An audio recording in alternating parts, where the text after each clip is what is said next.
Hello everyone, and welcome to this week's installment of Quality Sewing and Vacuum's How Do I creative series.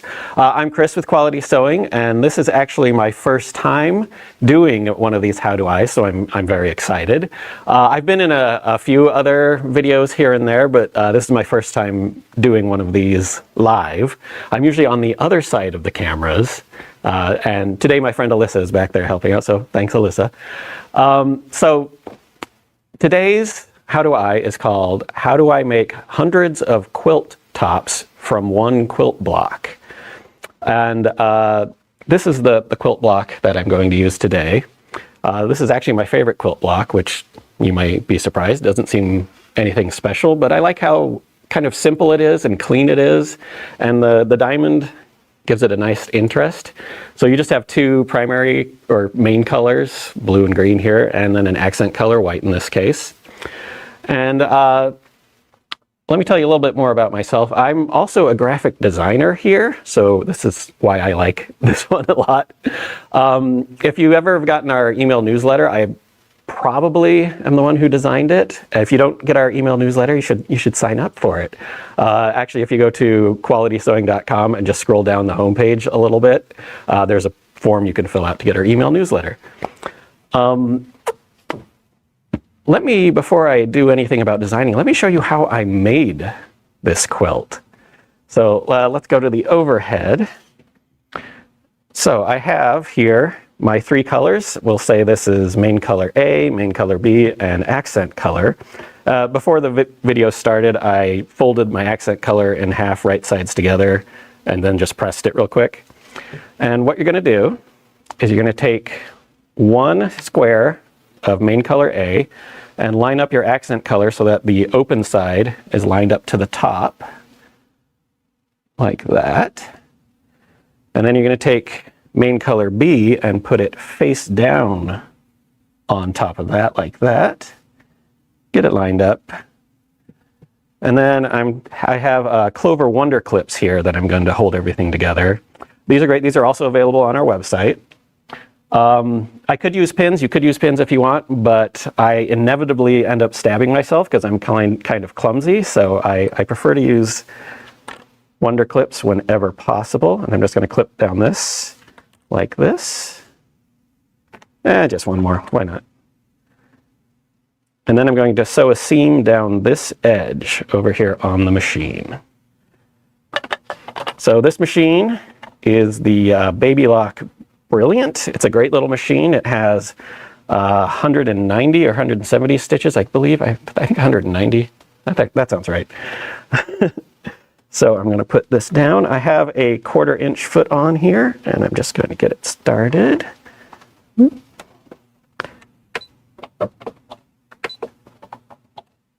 Okay. Take this first clip out, and here we go.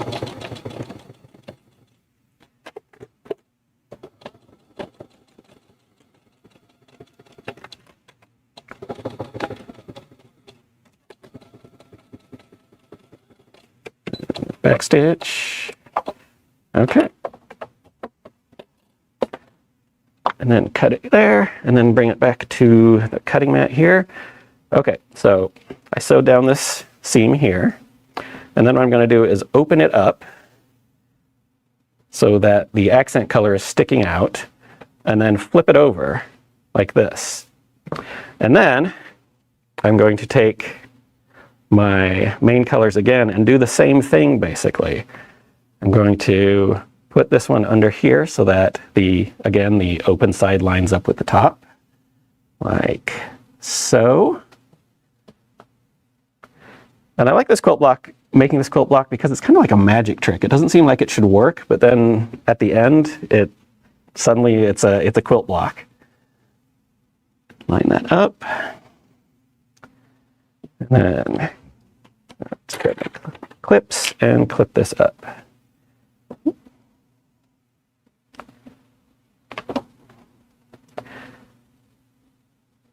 And this whole quilt block with the diamond and everything only takes 3 seams to make. So back to the machine. Let's put this down.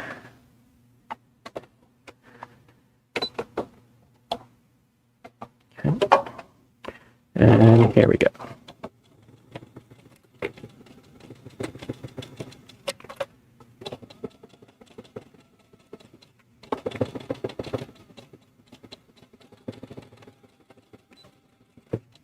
Okay. And now, of course, if I were doing this for real, I'd be cutting all these, but this is just an example. Now what you're going to do is open this up.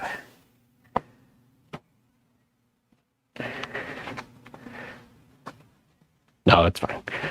And we're going to take this middle seam and line the two up like this so that they meet right there in the middle. And then we take these ends and line them up, and these ends and line them up. And then what you're going to do is take your accent fabric here and open it up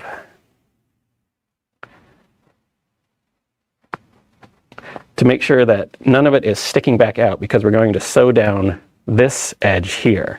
And if some of the accent fabric is sticking out, then it'll get caught in the seam, and you don't want that.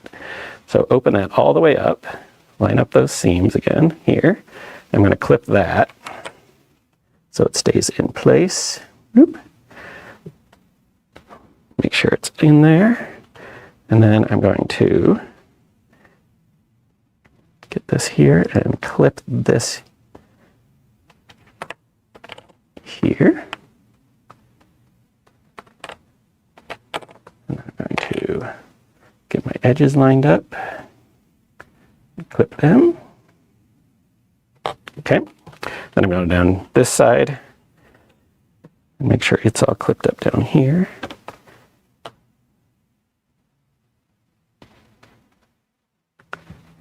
Get that all lined up. Okay, and I'll clip that, and then clip this here. There we go. And then I'm going to sew down this edge. So let me get back to the machine here. And let's hope this works.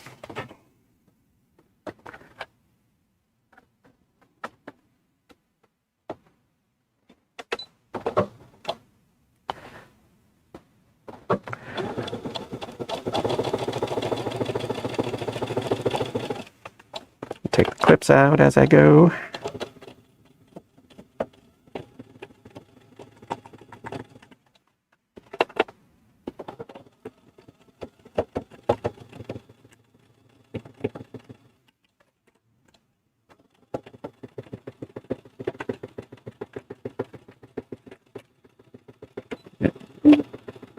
Okay. Now, the moment of magic. Let's see if it worked. And there you go. There is your finished quilt block. It doesn't seem like it should work, but somehow it does. And then what you'd want to do is you'd want to press this down, and you can also top stitch like 1/8 of an inch around the diamond part here, and just to keep everything in place. So now what we have here is two identical quilt blocks like this. So how can you make hundreds of quilt tops out of just this one quilt block? And I'm not even talking about color variations. I'm talking about this exact quilt block. Of course, you can use any colors for the main and accent colors you want. But what I'm simply talking about is how they're arranged in a quilt top. So you can have them, you know, exactly the same like this, but if you rotate one 90 degrees, then they have a whole different relationship to each other. And it's kind of hard for me to do this holding everything up like this, so I'm going to bring out my computer. I did say I was a graphic designer, and I'm going to share some graphics I made with you here. Here we are. Okay, here is our quilt block, and here's two quilt blocks like I just showed you in my hands. Now, we're going to take one of them and rotate it 90 degrees. So there it goes. And now suddenly, it's a whole new piece of a quilt. Here it was originally, And here's how it looks now. And this is the same quilt block next to each other. So imagine you had a 5x5 quilt top. The quilt block I made is going to be a 12-inch finished block. I use 6.5-inch pieces, squares. So this here would be a 5 foot by 5 foot plus 6 inches of border and sashing. So it would be a 6 foot by 6 foot finished quilt. Now let's say what would happen here if you rotated every odd number quilt block 90 degrees. So like first, third, fifth, seventh, ninth, etc. Suddenly, it's like a magic trick. It's an entirely different quilt, and it's the same quilt block. So just when you're designing your quilt and you have your quilt blocks in front of you, start thinking about different ways to orient themselves, because this is a perfectly fine quilt. This is a beautiful quilt, and so is this. I mean, and let's try some other things, like instead of doing every other quilt block, let's do every other row rotated 90 degrees and see what we get. So we rotate these, and yet again, it's a completely different quilt. This one seems to have like vertical banding in it. So you never know. And if we start back at the original quilt, instead of doing like a bunch of them, you can just do a handful of them. We're going to rotate 4 this time and see what we get. And there you go. Now we're getting some interesting changes. We're getting these interesting Pac-Man looking shapes with the main colors. So there's literally hundreds of different quilt tops you can make in a 5x5 grid with this one quilt block. Here's some that I just whipped up in my program here. This one's really nice. There's ones like this. More Pac-Man shapes all over the place. It's the best I can describe it. Or maybe piranha plant might. You can do strong diagonals. It doesn't have to be perfectly symmetrical. You can do all sorts of things. This one's really nice. I mean, it's very subtle. Or you can just change one of them to create like this really visual, interesting focal point right in the middle of the quilt. Or you can expand that focal point until you have really interesting things like this, where now it has quadrants. And you can change the middle back, and it's all interesting. You can have it be like a little off-kilter for some added interest. You could do just the corners in the center. You could do just the corners. You can have it all squares. This is a really interesting one. You can do like a swirl pattern. You can have like a mountain kind of in the middle. You can have poking in from the sides or the tops and the bottoms. You can have more interesting diagonal ones. So really, I just scratched the surface there. So I just want you to start thinking about, if you have a quilt block that you really like, what happens if you orient it differently compared to its neighbors? What kinds of quilts can you make? And if you're not a graphic designer and you don't have a computer that you want to make graphics on, you can do it the old-fashioned way. You can just cut out a bunch of little squares of paper and just orient them, sketch your quilt top on or quilt block on it, and then you just have fun designing a quilt block. Or a quilt top, I mean. So we can do stuff like this. Pretty neat. That's really all I had for today. And I just wanted to get you thinking about different ways to design quilts. You don't always just have to do how it says in the book or how it says in the quilt tops.